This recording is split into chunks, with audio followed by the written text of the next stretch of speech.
Welcome to lesson 19.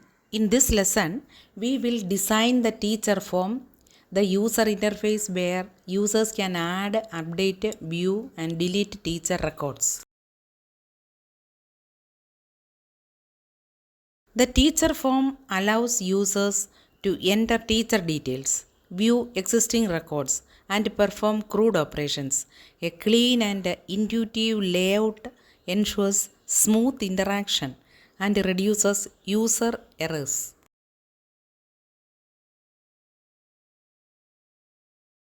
To build the teacher form, we need text boxes for basic details, a drop-down list for selecting the department, and buttons for save, update, delete, and clear. These controls allow users to manage teacher information effectively.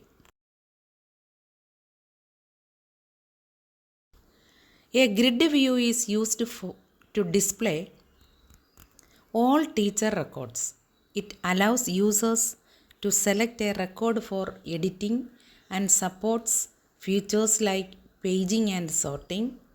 You can use auto-generated columns or customize them based on your needs.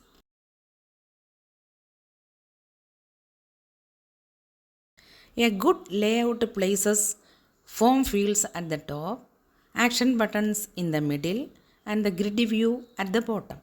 This structure keeps the form organized and easy to navigate.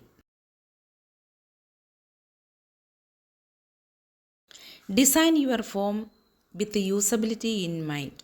Use labels for clarity, group related fields together, align controls neatly, and provide validation messages to guide the user.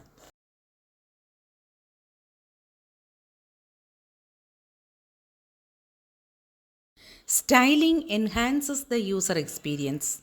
Use CSS for spacing and alignment. Apply consistent fonts. Highlight important buttons and keep the design simple and clean.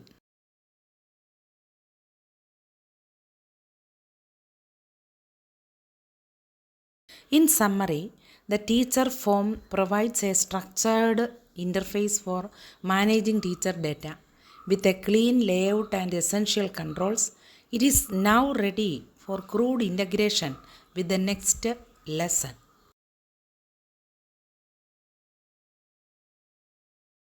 If you have questions about designing the teacher form or want help arranging your UI, let us go through them now.